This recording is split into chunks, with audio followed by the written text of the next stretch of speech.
War Patrols, created by William Schmaltz. Copyright 2025. All rights reserved. This episode of War Patrols is sponsored by Flag Up Mailbox, located in Ironwood, Michigan.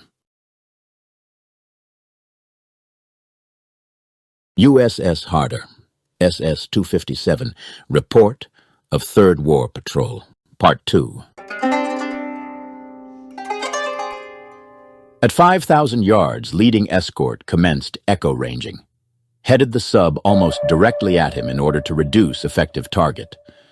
From 2,000 yards to 500 yards, the escort's pinging bounced off our hull, and the soundman reported that we had been picked up. Submarine attack phase had now begun, and this was no place for a change of mind. With TDC showing a range of 2,500 yards on the largest target, a quick look through periscope showed a destroyer passing 400 yards off our starboard beam, swung hard left at 2/3 speed, and hoped to send torpedoes on their way before the depth charging began. This maneuver put us dead ahead of the center freighter and in perfect position for bow shots on the starboard flank freighter. With 1 minute to go, targets zigged 30 degrees to their right, with center and right flank freighters presenting perfect shots, and the left flank freighter headed directly for us. Fired 3 torpedoes from forward tubes at right flank freighter, range 2,700 yards. 2 hits.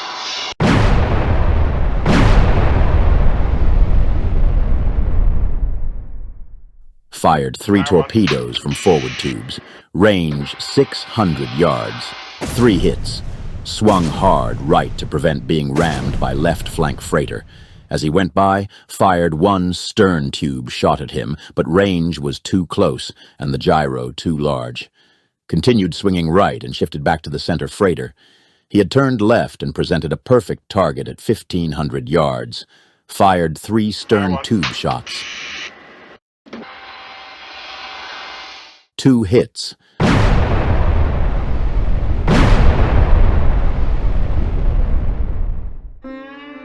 This had been a dream come true.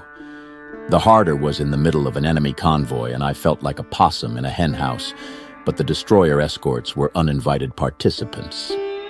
The leading escort had turned back and crossed our stern 800 yards away. The 2 trailing escorts on our port were signaling each other by blinking 3 vertical red lights on their foremast. Dawn was breaking at this time, and though all enemy ships were clearly visible, it is not believed that our periscope was sighted. The reconstructed melee is only an approximation at best. Screw noises in every direction, torpedo explosions, a near collision, and then the destroyers started dropping depth charges. They let these go in patterns of 2, 3, or 4, and though none were close, they were loud. Ordered deep submergence, silent running, and went to 300 feet. Maintained depth from 300 to 400 feet while 64 depth charges exploded during the next 5 hours. Found a perfect layer, a negative gradient on the thermograph at 210 feet, and had no trouble evading the destroyers as long as we stayed under it. But every time we started up and got above the layer, back they came. The attack parties were not too efficient, but they were very energetic. The main idea seemed to be to prevent us from getting back to the surface.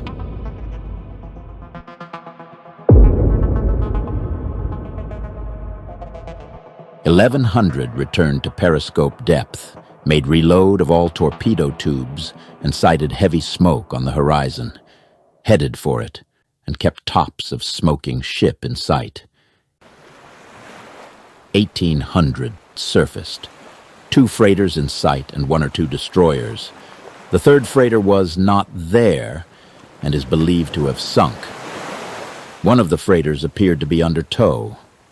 Increasing darkness enabled us to close range on the convoy.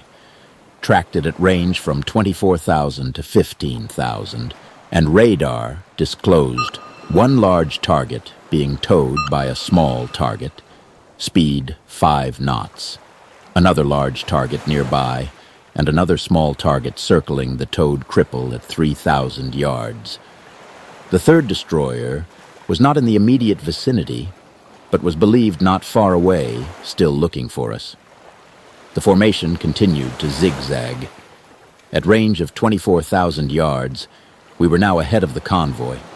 The radar lost all targets, but one of the larger ones, which headed for us at an increased speed of 10 knots, assumed that the towing destroyer was having trouble with his cripple and that radar tracked the uninjured freighter being sent on alone.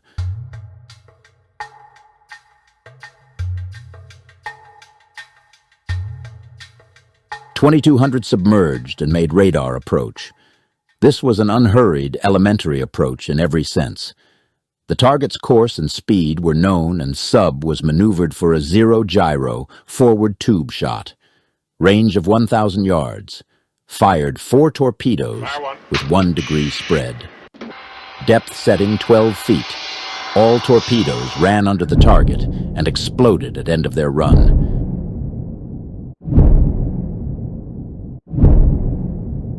"2300. Surfaced and commenced another end run to get ahead of target. He was wary by this time. He altered course, made radical zigs, and increased speed to 11 knots. November 20th. Submerged 12,000 yards ahead of target, made radar approach at 40 feet until range of 6,000 yards. Then a regular periscope approach in the moonlight. This time set torpedo depth at 8 feet. Fired 3 torpedoes from the forward tubes. Gyros at 0-1 degree spread, range 1,000 yards. 2 hits, 1 amidships and 1 near the stern. Target started settling by the stern immediately, and inside 5 minutes, his decks astern were almost awash. Permitted crew to file by periscopes and watch her sink. However, she stopped settling after about 10 minutes. Closed range to 300 yards and observed a truly efficient damage control party at work. At least 10 streams of water were coming from the ship. It was rising slowly by the stern, and the original heavy list to port was being removed, maneuvered to a position 600 yards on target's starboard beam for administering another dose of Torpex via stern tubes. With torpedo depth set at 10 feet and gyro 0, fired 1 torpedo, an erratic run, no hit. Maneuvered again for stern tube shots. Target's propellers had now started, and he had about 1 or 2 knots headway. In some amazing manner, the Jap skipper managed to twist this crippled ship almost in place, keeping his bow pointed directly at the periscope, and made it very difficult for us to reach firing position on his beam. Range 1,000 yards, gyros 0, fired 3 more shots from stern tubes singly and deliberately. All these were erratic runs. All exploded at the end of their runs.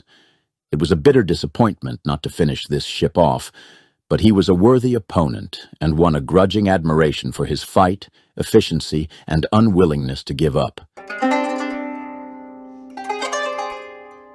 0-200. Opened range to 4,000 yards and surfaced. We were greeted by gunfire from the target. Their gun was of 4 or 5-inch caliber. 2 splashes landed close and the rest well astern as we picked up speed and headed away from the vicinity. The 3 ships of the convoy were fairly well identified and believed to be of the Kogyo Maru and Hitachi Maru class. They were definitely new ships and well compartmented for watertight integrity.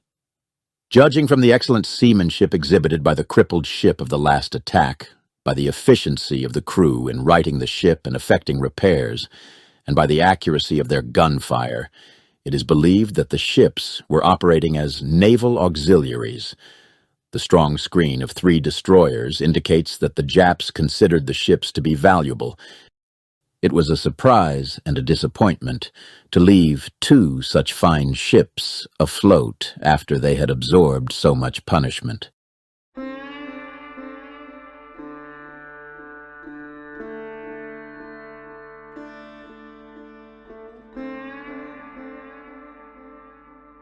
O-300, sighted destroyer 7 miles away. He was headed for scene of last attack, turned hard away at 17 knots, and headed for a nearby rain squall. With all torpedoes gone, this was no time to meet a destroyer. Decided against sending another report to ComSub Pack and maintained radio silence while clearing area. Set course for rendezvous with other subs of the pack. November 21st. Set course for Pearl Harbor. Heavy seas picking up from the east. These should make towing operation of those cripples difficult, if not impossible. It is doubtful they will get home. November 26th. Converted number 3 and number 5 fuel tanks to ballast tanks. November 30th.